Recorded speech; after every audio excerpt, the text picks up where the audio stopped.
This is OFN NFL Preview for Week 15, and it's already underway. Thursday night, the Chargers put to rest the Las Vegas Raiders.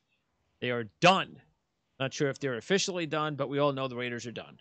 And that's one less team for some of these AFC wild card teams, or whatever they're calling these teams, with the additional playoff entry, 7, of course, in both the AFC and the NFC this season, but makes it easier for even the Patriots if they have a shot. But Miami, Baltimore, those are the two teams now really fighting it out for the final playoff spot in the AFC. How's everything going, Mark Lawrence? Everything is going good, Greg. Looking forward to the finish of the National Football League season here. I think we're going to have a heck of a wind-up. Maybe more so on the NFC side of things than the AFC. And as I mentioned on the shows earlier in the past, I really do not see the Miami Dolphins. I think they're the odd man out when it comes to being that 7th and final playoff position here. They just got too tough of a schedule to close the football season out. And I think that'll end up undoing them and putting Baltimore into the playoff spot. Yeah, that game for Baltimore Monday night was one of those games that and we talk about it, is that the NFL is a long season, believe it or not, because it is. And teams are going to go through stretches, sometimes 3-4 game stretches where maybe they're not playing all that well. And then you're thinking maybe playoffs, maybe not. Oh, this team will never make the playoffs. Oh, wow, this team looks like they could be a Super Bowl sleeper. And Baltimore a couple of weeks ago, I mean, they were just going nowhere. And they were able to come up and play a little bit better in their game previous. But the Cleveland game, everything hit. And it was like, wait a second, maybe we can make a run now. It was incredible how Baltimore went from sleeping and you weren't sure. Yeah, you looked at the schedule and you said, oh, yeah, look at the schedule. Baltimore probably still make the playoffs based on the schedule. But you still didn't really have any faith in the Ravens the way they were playing offensively. I mean, everybody knew it. I mean, they were just awful offensively for weeks. But then all of a sudden, it just hits against Cleveland. And then the way they won, and it's almost like a karma thing, with McSorley going out and Jackson able to come in, because if McSorley doesn't go out, Cleveland wins the football game. And Baltimore is still probably sitting there going, well, I guess, look, our defense stunk it up.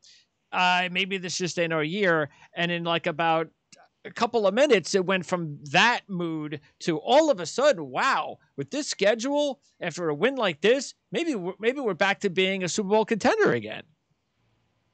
Well, they were impressive, to say the least, was Baltimore. I think the Browns went down in fashion and good style, too. They say there's never a good loss, but I think for Cleveland that was a good loss. It showed that they belong where they are, and it showed that they're going to be a team to be reckoned with in the National Football League playoffs coming ahead. Their offense seems to be getting everything back together where they were at the beginning of the season, when they were piling up points regularly each week. The offense went stagnant in the middle of the season, but right now it looks as if that's going to be the case for the Cleveland Browns, and their offense, I think, is coming alive at the right time. You need some sunglasses there, Mark. Yeah, I'm telling you. Where did that come from? All of a sudden, it was like, boom. Did somebody just open a window? Somebody just opened up a door. Oh, yeah. And I want to yell out to them, close the freaking door. Right. What the? Yeah, it happens. Anyway, no big deal. You might as well put those sunglasses on if you want. You look cooler anyway with them. All right, so I tell you what, before we get into the games this week, let's talk a little bit about the game from last night. As Justin Herbert, he's been a big story this season, and he should be a big story. He's one of these rookie quarterbacks that he has his ups and his downs, like many rookie quarterbacks have. But he has showed you so much this season where he looks like he's the real deal. There's just no doubt about it. And the question's going to be, is Johnny Lynn the real deal? Is he going to be the head coach? I just can't imagine, now that you've got Herbert, you've got your franchise quarterback here. Will Tom Telesco have the guts to say, it didn't work with Anthony Lynn, I need to find a new head coach?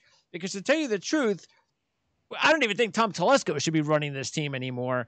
But if you want to give Tom Telesco another year or two, fine. But I would say, look, if you want to hold on to your job, you need to find a new head coach. Well, I think you answered your own question, Greg. Will he have the guts? If he doesn't have the guts, he's gone. Okay. There you go. Probably both of them out the door. A move definitely has to be made. It's only obvious. I mean, if even the average National Football League fan realizes how many games that Anthony Lynn has botched and cost this football team. Going into that game, they were 4-9 on the season, but were 9-4 in the yards. You can't outyard 9 of your 13 opponents and be 4-9 in the season.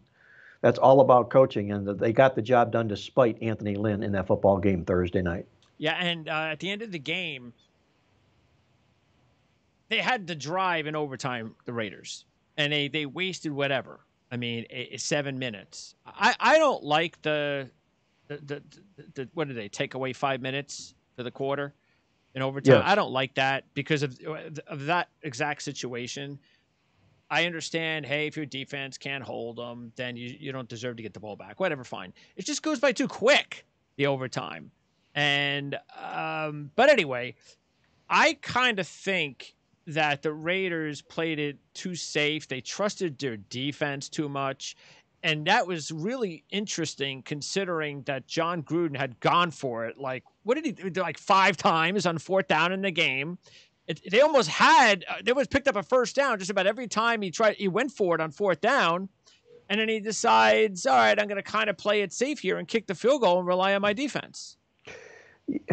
It's unbelievable. I mean, he is obviously a bad coach, and you can almost second guess every move that the guy seems to make.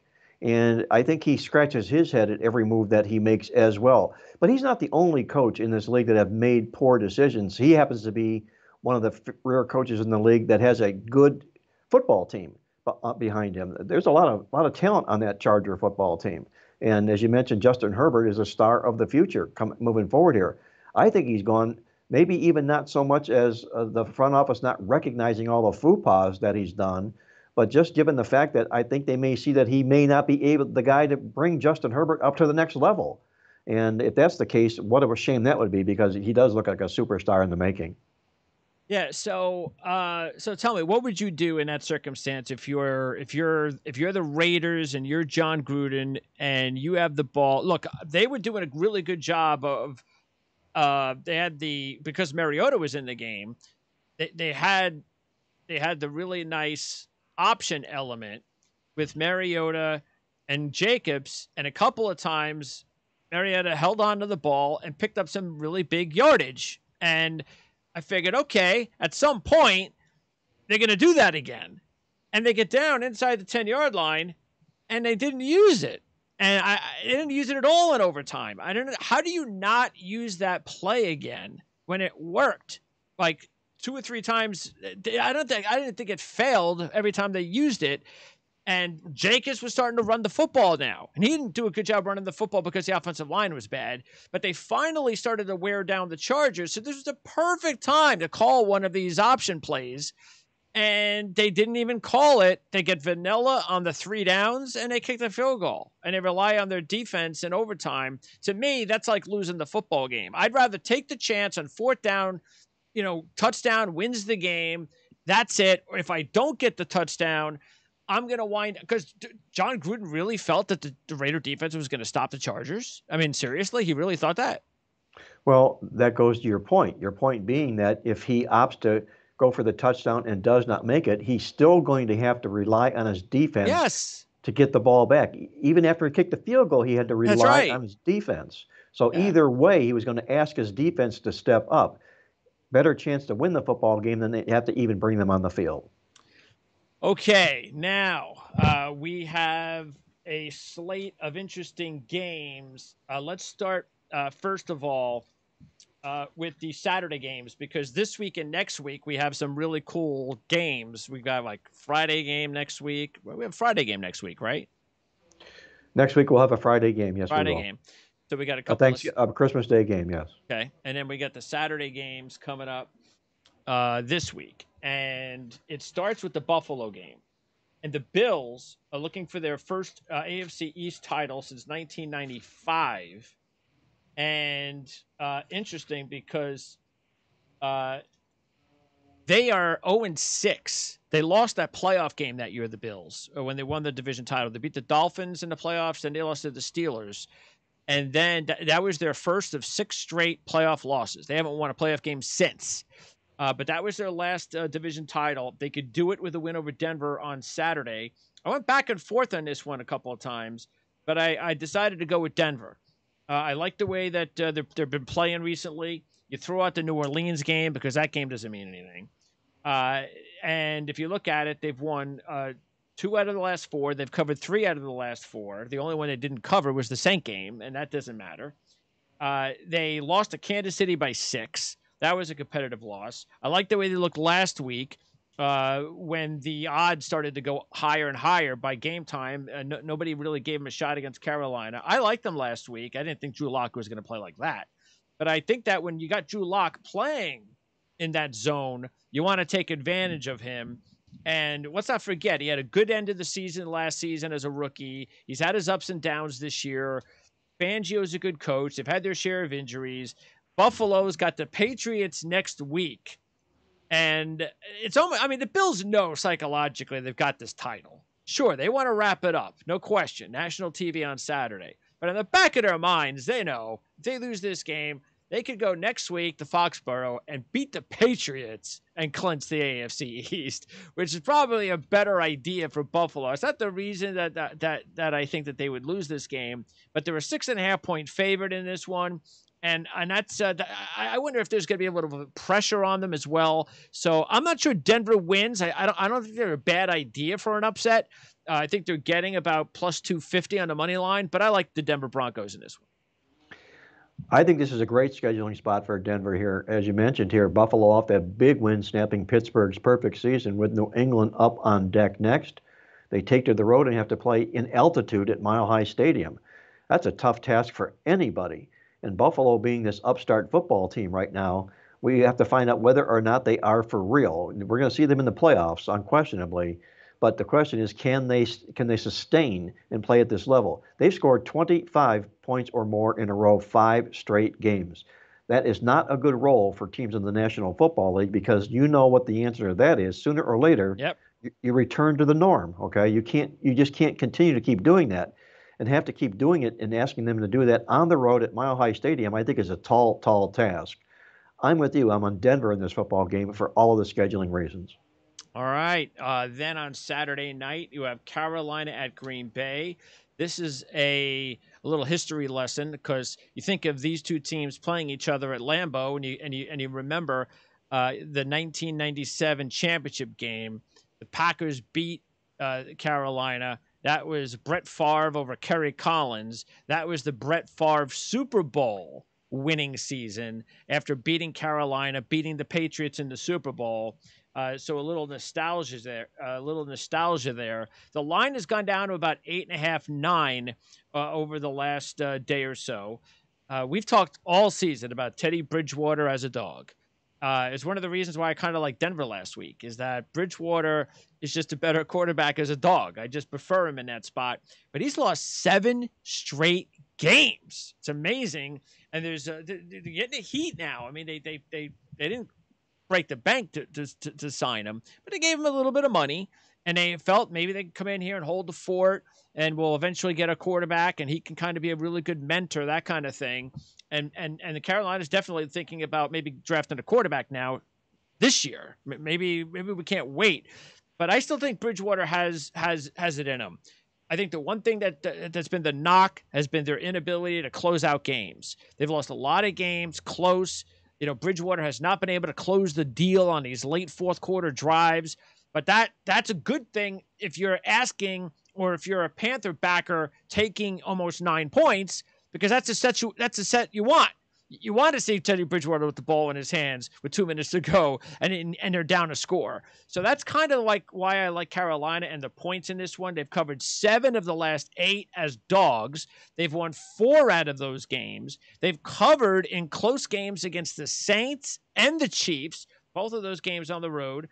equally talented to a team like the Packers, who have won 3 straight and 5 or 6 overall. But the Packers, if you look at their schedule, they haven't been beaten the juggernauts. They're a good football team. I don't know how good they are, but I definitely think Teddy Bridgewater has something to prove in this game. He's get a lot, like I said, a lot of criticism and such. I could see Bridgewater coming up big in this one, and maybe this would be a pretty decent money line play as well. I mean, 5-star pick might be the way I'm going to go because I could take the 9 points, but I'm also thinking it's not a bad idea to put a little bit of money on the money line, which is, again, a little over 3-1. Well, at this stage of the season, Greg, every good team between now and the end of the season is going to have a bad football game. They're not going to close out playing better and better and better to go into the playoffs here. Coaches don't want that. They don't want these football teams peaking too early before the playoffs begin. You'll usually find teams like Green Bay playing down to the level of a Carolina in situations just like this. Green Bay comes off that division win over Detroit. Now they're playing on Saturday.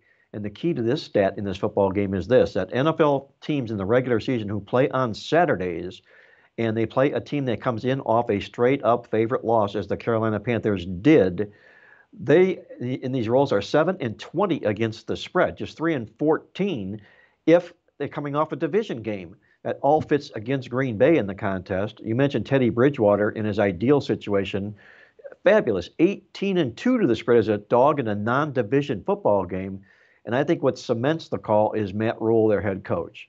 And the reason I'm saying that is if you look at Matt Rule in his games with Carolina, in his games in college when he was a head coach at Baylor and at Temple, what he did was bounce back off games of a straight-up loss. 7 times he lost games in college and in the NFL, and in those games he's bounced back and won and covered 6 of them the very next game. Wow. That's the role that he's in here as well. So you couple the coach with the quarterback with the situation. I think it makes Carolina Panthers a nice underdog in this football game. All right, now let's talk about games on Sunday, and we're going to go ahead first of all and start with a rematch of last year's Week 17 game in Foxborough when the Miami Dolphins upset the New England Patriots and really put the Patriots' season in jeopardy, which came to fruition in the postseason because they had to win or had to play an extra game, and it hurt them because they lost to Tennessee. I mean, they were in a position where I think they could have been, the 2 seed? I don't know if they could have been the 1 seed, but they could have had a bye. And they lost to the Dolphins, bye over, losing the postseason right away, season over. It happened that fast because they lost to the Dolphins, and they killed the Dolphins the first game. That's when the Dolphins were a terrible team early on in the season. And this really kind of started the Dolphins and the way that they played this season, and they've had a really good season. They've covered 8 out of the last 9 games. And the Patriots got their revenge week 1. I mean, they beat the Dolphins. I think a lot of that had to do with nobody knowing what the Patriots were going to look like. Cam Newton, no Tom Brady.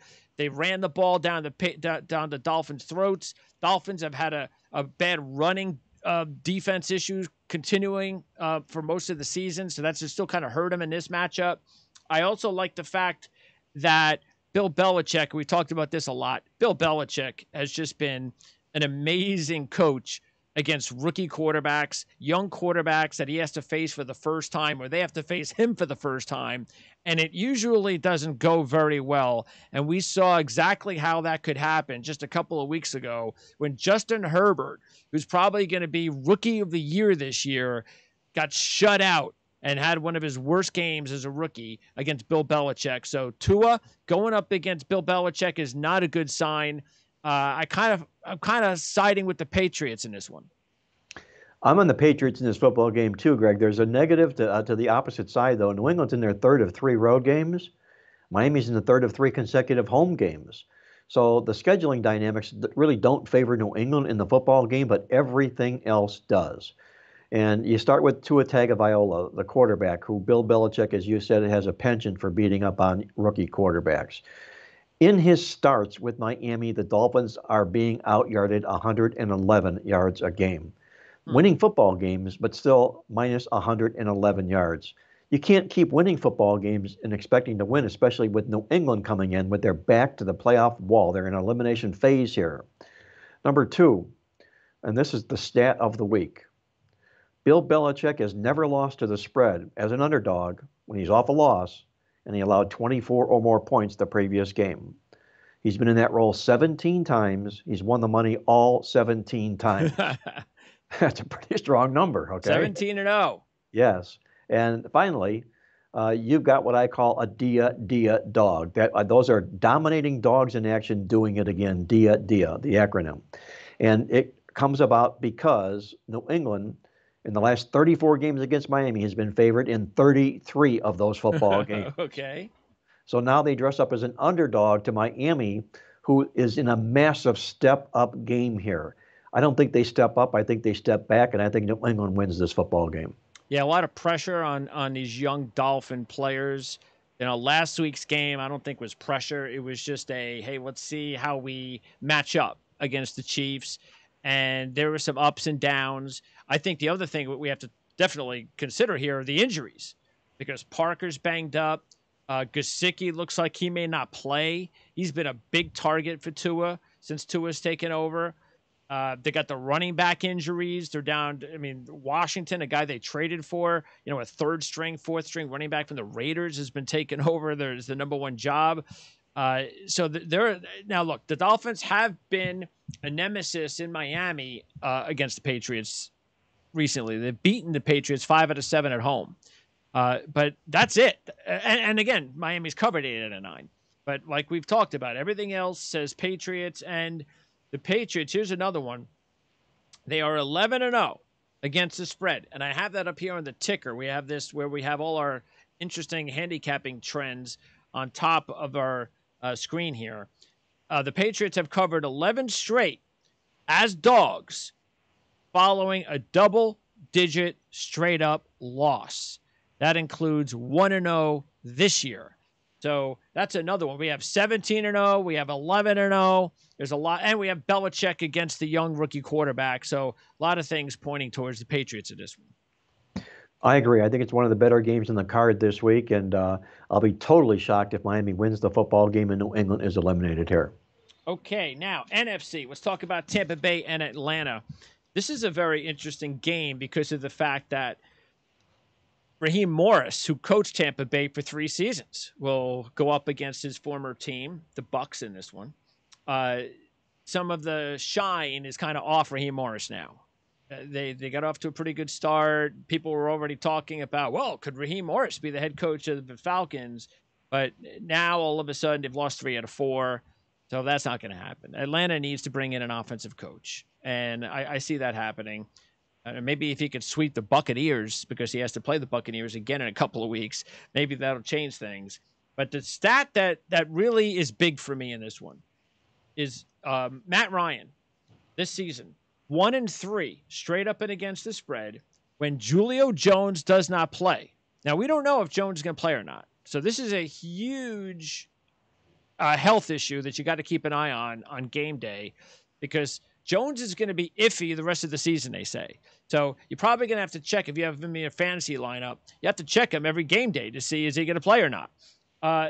Not only is Ryan 1-3 without Julio Jones this year, but he's got a 56% completion percentage, 4 touchdowns, 6 picks. So things don't go well when Julio Jones does not play for Matt Ryan. We saw what happened last week. Matt Ryan did not look good at all, threw 3 picks against the Chargers of all teams. And Tampa Bay, I'm still not sure what to expect from the Buccaneers. We saw that Antonio Brown got limited snaps last week, and that actually benefited the Bucs on the scoreboard. So less Antonio Brown seems to be better for the Bucs. I still don't know what to think of the Bucs though from week to week. That's why giving 6 points to a division rival on the road, I just don't know if I can do it.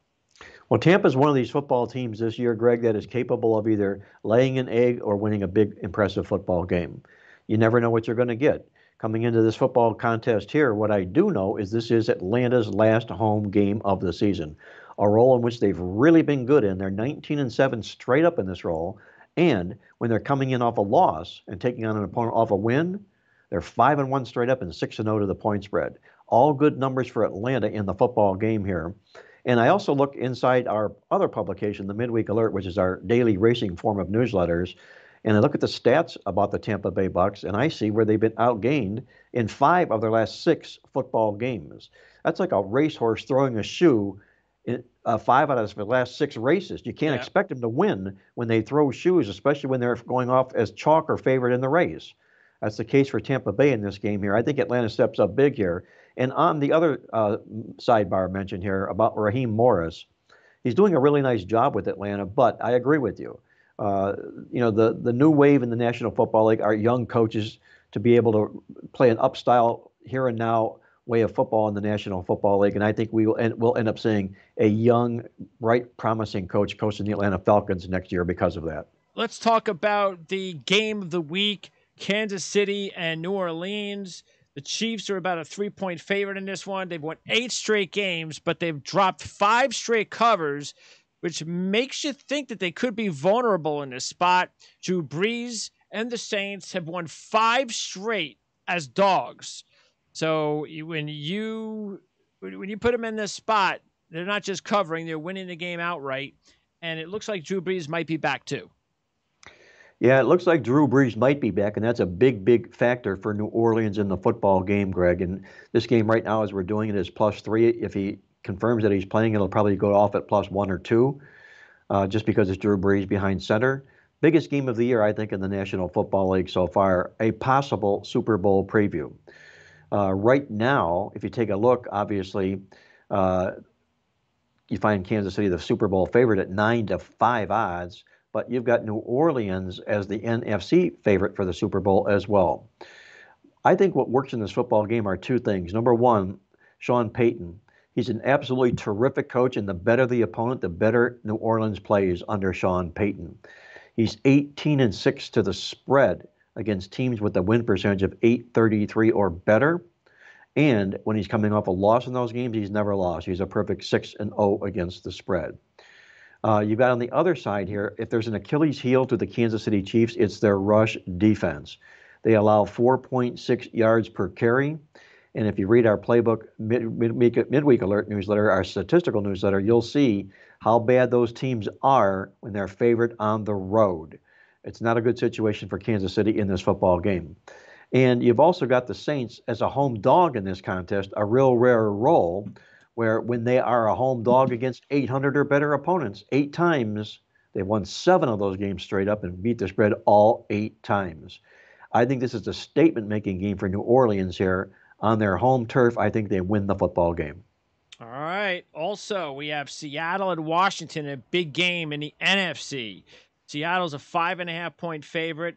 Alex Smith, boy, the Chiefs, Washington, not only have they won 4 straight, including 3 as dogs outright, but remember, it really started the week before when they had that big comeback against Detroit that fell short.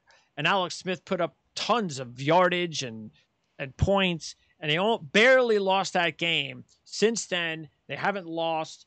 Rivera is to me the big edge in this division now, because when you have to compare the Washington to the Giants, you have a rookie head coach, you have Rivera, you have a veteran quarterback, you have Jones. So I just think and Washington's defense has been fantastic. Giants defense has played well, but the Redskins defense has really been the difference for them. I still don't think Washington's going to be able to do much if they can't keep Alex Smith healthy. So that is going to be a premium situation. And Gibson, they got to get him back soon. It doesn't look like he's going to play again this week, but they got to get him back. What I liked from Seattle, though, was that Chris Carson finally is starting to look fresher and fresher every week. And keep this in mind. Pro Football Focus rates Russell Wilson with Chris Carson this season.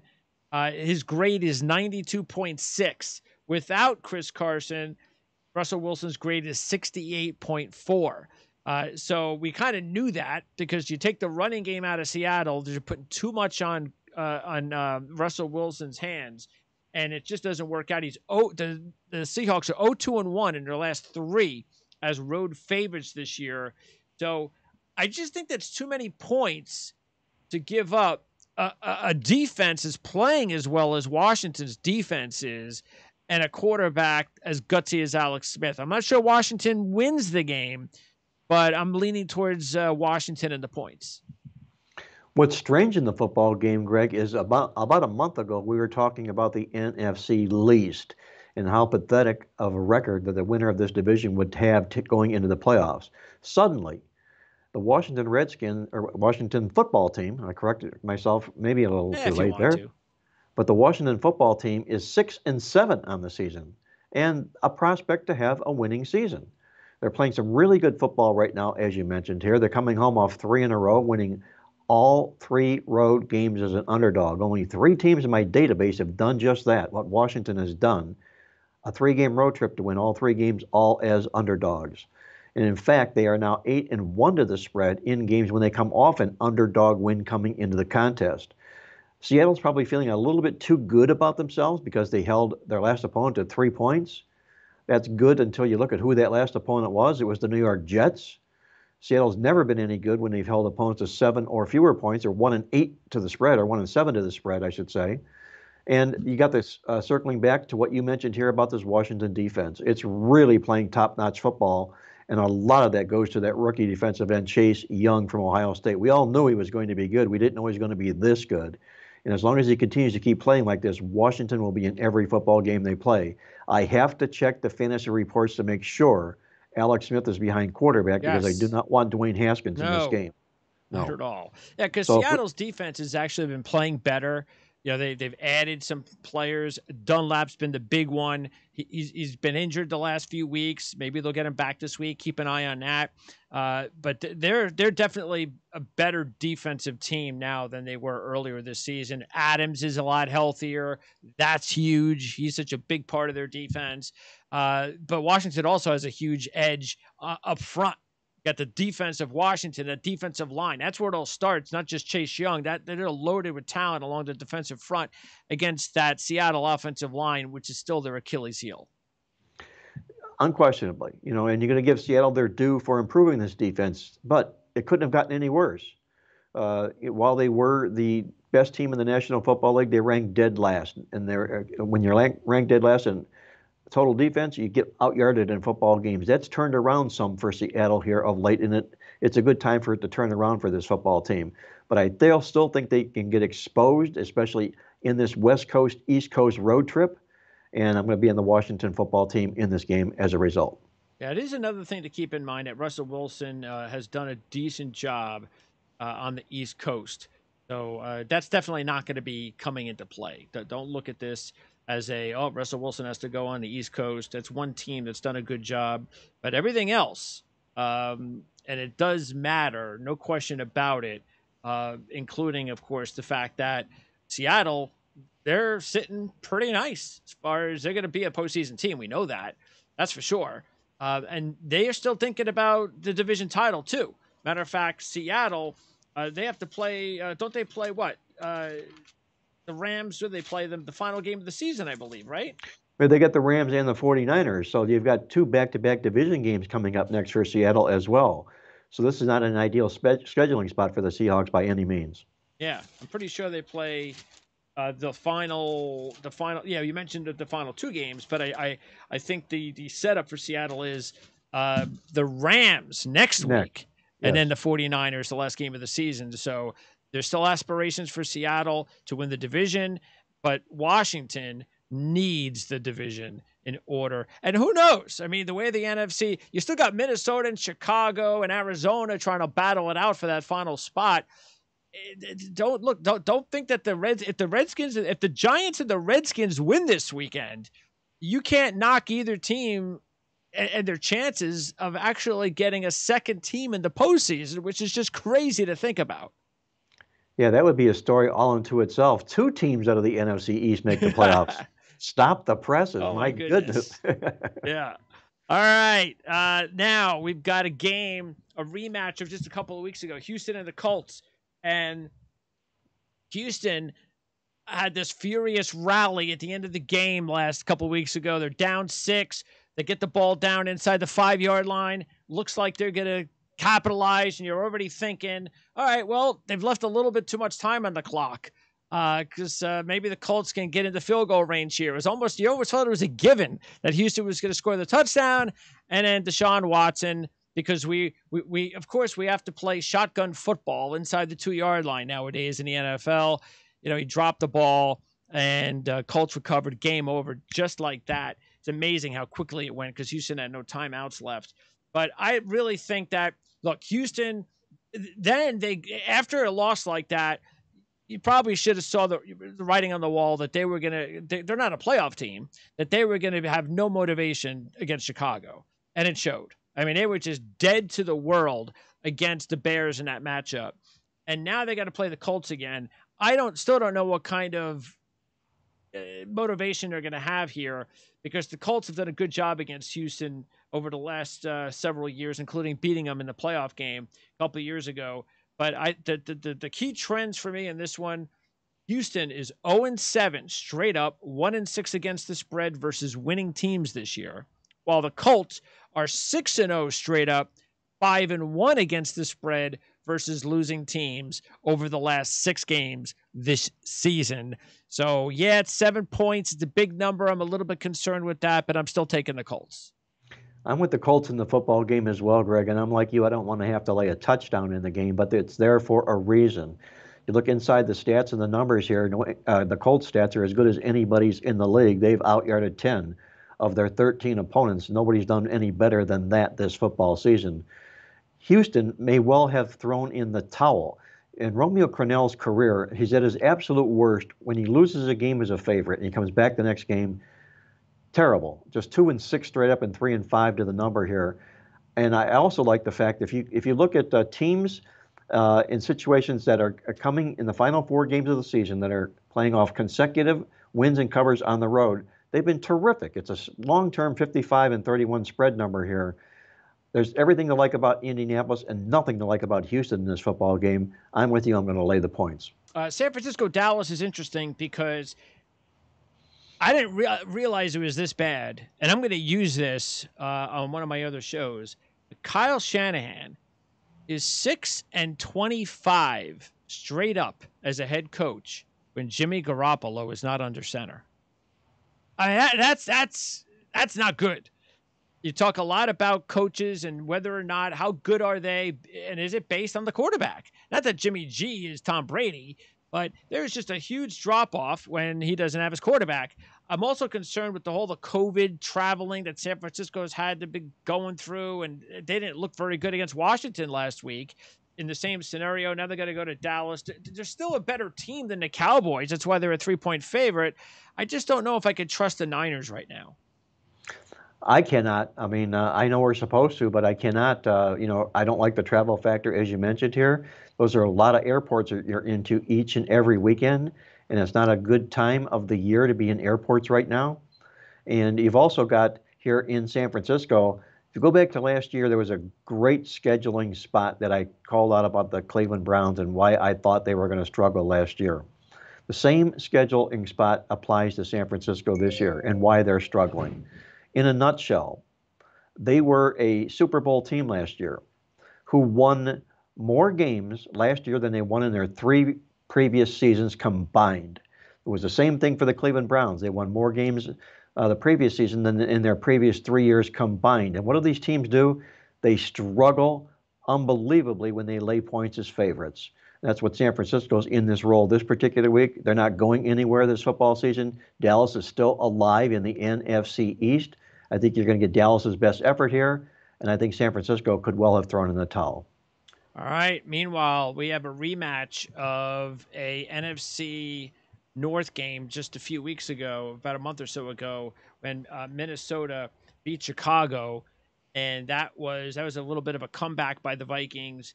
I believe that was a Thursday night game, right? It was a Thursday night game, and we have the Bears snapping a 6-game losing streak. Mitch Trubisky has actually looked a lot better since he's had some time off.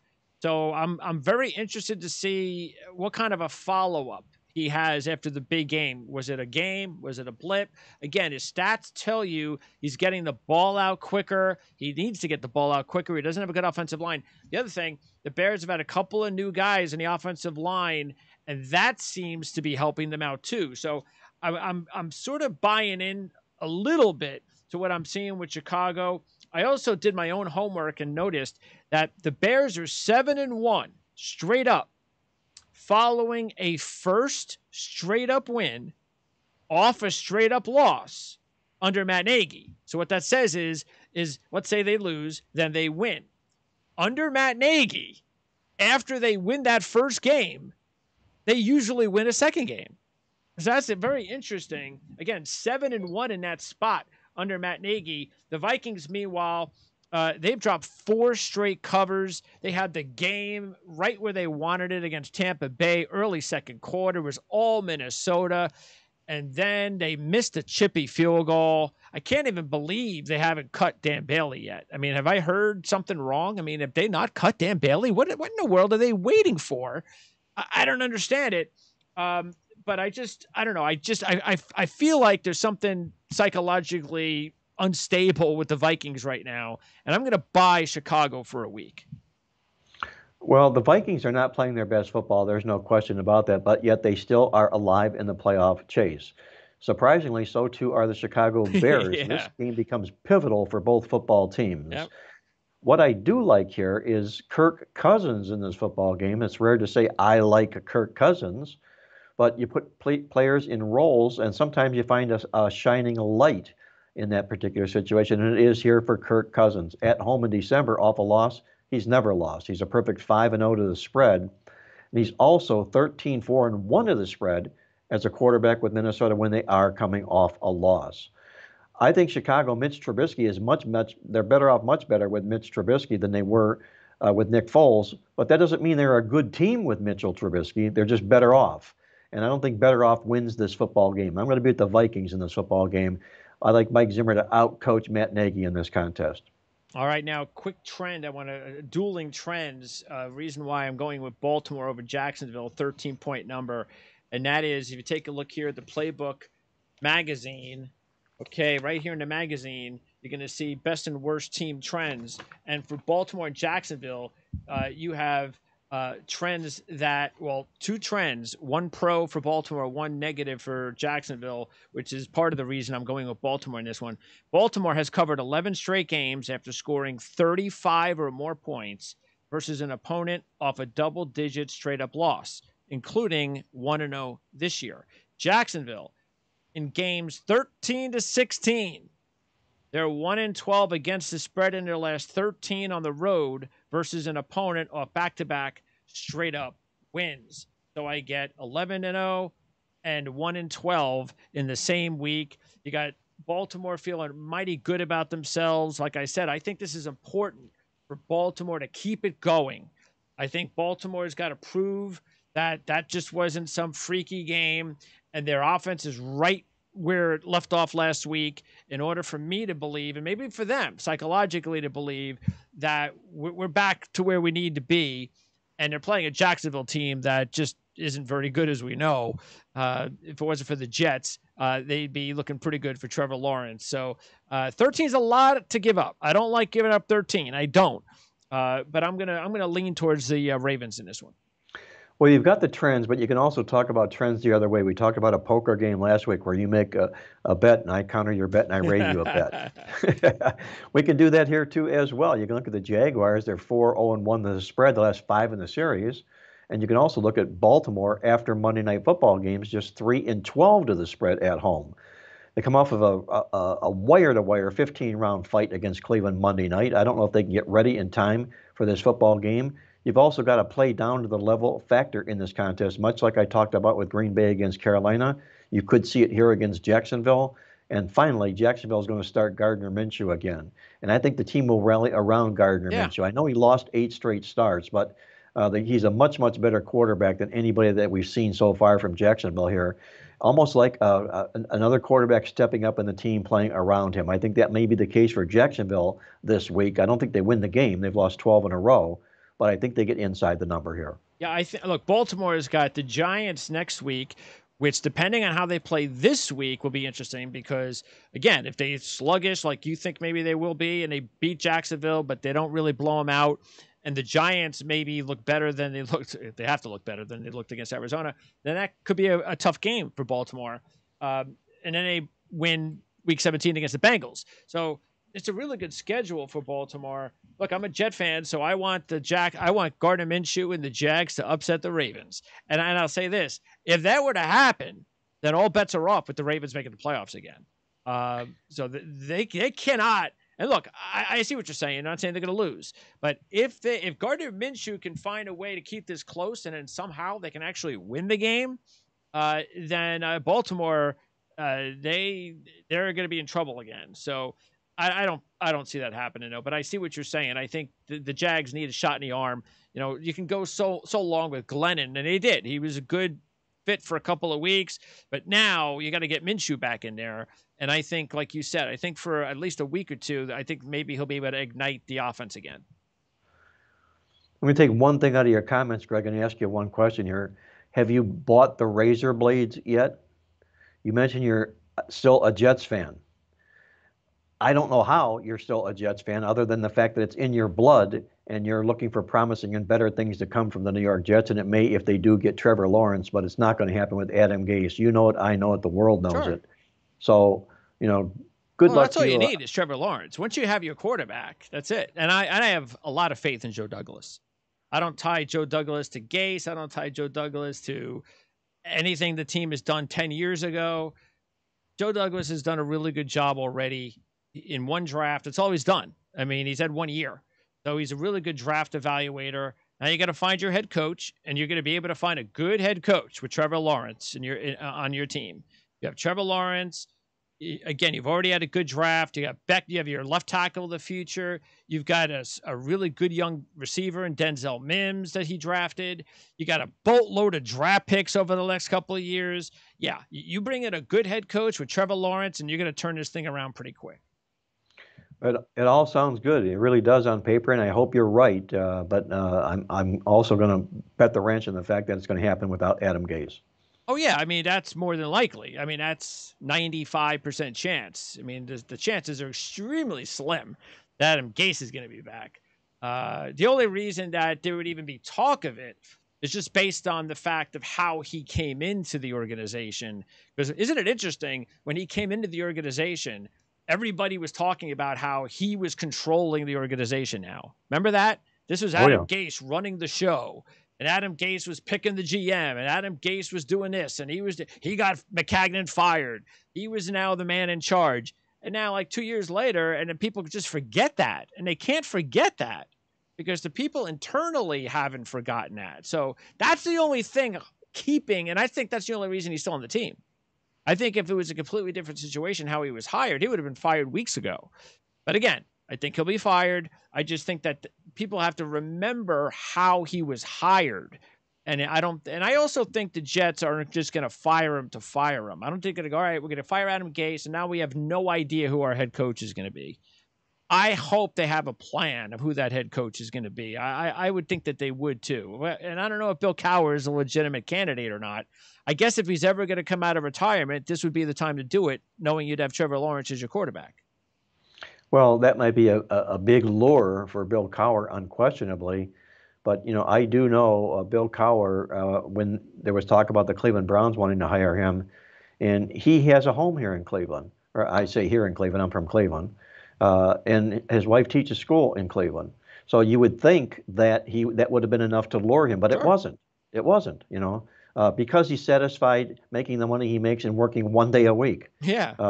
On national television. So, and you can't blame him for that. I mean, it's that or work 18 hours a day all year round to be a head coach. So it just depends upon, what path you choose to want to follow. And I hope the Jets do make a good decision because there is, as you say, a lot of promise with a lot of promising players on that roster. Speaking of the Browns, the long time history of the Cleveland Brown franchise, the New York Giant franchise. I mean, you got to go way back to when these two teams, there weren't many teams playing football when these two teams were. So they have a history together. And it's too bad Odell Beckham wasn't in this game. It's too bad the fans weren't in the game, but at least it's a Sunday night game.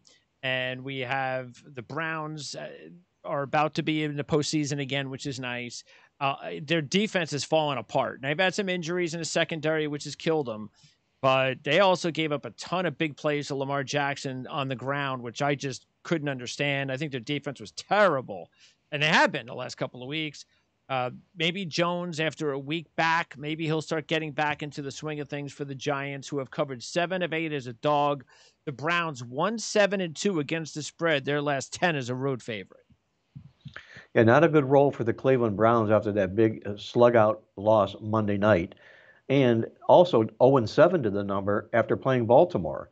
I think what benefits the Giants tremendously in this football game is that this game was flexed to a Sunday night prime time game. Yep. It's been a long time between drinks of water and the New York Giants appearing in a prime time football game, and that could put a little extra bounce in their step in the contest. The Browns have the Jets on deck next week. I figured they can win that football game and then clinch their playoff spot. So this is not absolutely must-win time for this football team.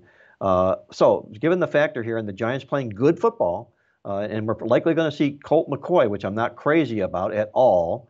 And the other side of the coin is you're going to have a reunion of Colt McCoy and Freddie Kitchens, 2 ex-Browns going up against Cleveland. Freddie Kitchens will be calling the offensive signals. He'll be OC for this football game. I like it.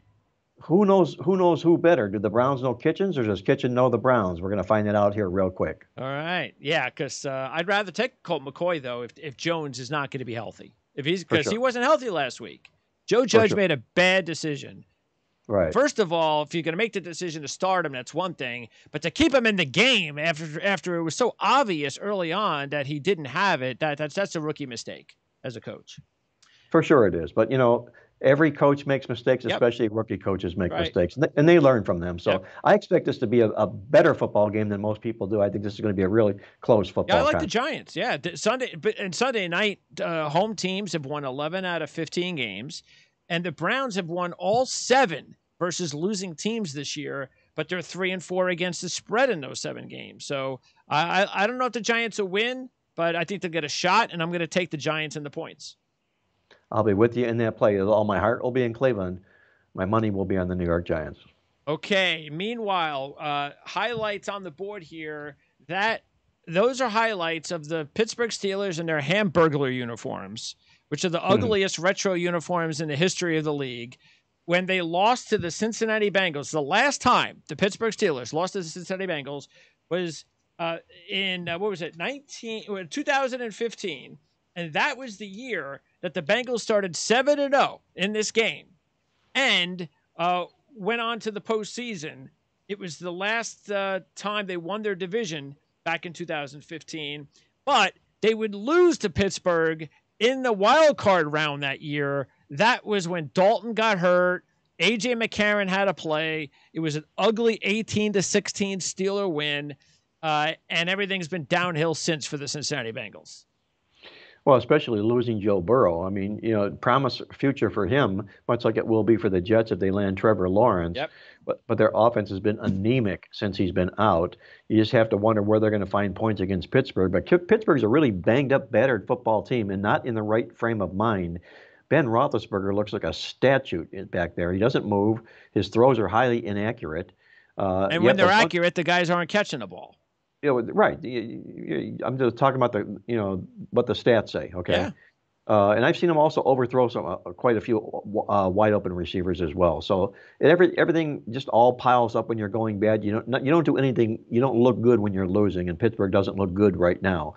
I just wonder where Cincinnati is going to come up with an offense or find points to match Pittsburgh in this football game. I think it's a real tough game to handicap, and I'll be sitting out. Yeah, Pittsburgh has again won 11 straight against the Bengals. They beat him 36-10 on the 15th with Joe Burrow. But this has been a different Pittsburgh team since then. And the Bengals have scored 31 points in the last 3 games without Burrow. But the Steelers are 0-3 against the spread in their last 3. And they're 1-7 against the spread in their last 8 as a double-digit favorite. So I'm not going to touch the game because I can't touch the Bengals. But if you are going to if you're thinking of taking the Bengals in this spot against the Steelers, this would be the time to do it based on the trends I mentioned and how badly Pittsburgh has played the last couple of weeks. And for as poorly as Cincinnati has played against Pittsburgh in years past, they've only been a double-digit dog 6 times going all the way back to 1980, and they won the money in 5 of those football games. So now you're taking double digits at home with the lights on them. Again, the pressure's all on Pittsburgh in this football game, and for that reason, I cannot lay the points. All right, I just want to throw in one more trend. Arizona, 0-14 against the spread in their last 14 games as a favorite after they allow 10 points or less. And you can get that right here, Playbook Magazine. Well, that's a good stat for sure, but it's one that I'm going to ignore. Yeah, Jalen Hurts had his one. Hey, you only get one first start. And then, exactly. All that stuff goes down the window and start number 2. Exactly, because then suddenly there's game film on him. They all rallied around him the last game, and where's the support in game 2 in a situation like this? The other side of the coin, we called this out in the newsletter, is that when Arizona won and covered last week, they snapped 3 games straight up and point spread losing scheme. When teams do just that and they take on opponents that are coming in off underdog wins like Philadelphia is, those teams are a perfect 5-0 to the spread, which supports Arizona in the football game. I think Philadelphia comes up flat and eliminates themselves from the NFC East this Sunday. All right, Mark. So playbook.com, that's where we want everybody to go. They can check out everything that's available, including the daily emails that are sent out. You have the weekly newsletter, the publication that comes out during the week for just boatloads of stats and trends and picks in the NFL and college football. It's a big couple of weeks, actually a few weeks for college football with the championship games this week. And then, of course, the playoffs will be starting in a few weeks and bowl games and such. And then college basketball is also getting going. But this is a great time also. If you still haven't yet taken advantage, you want to do it now because it's a great time of year to be an NFL and college football fan. Unquestionably, Greg. You mentioned the conference championship games. The bowl games are actually starting this week as well. And then the National Football League playoffs will be right around the corner. So this is really the best time when it comes to handicapping, charting, and wagering on football games. All right, Mark. Appreciate it. Thanks a lot. We'll talk to you again next week. My pleasure as always, Greg. Be well, stay safe, and I'll catch you next week.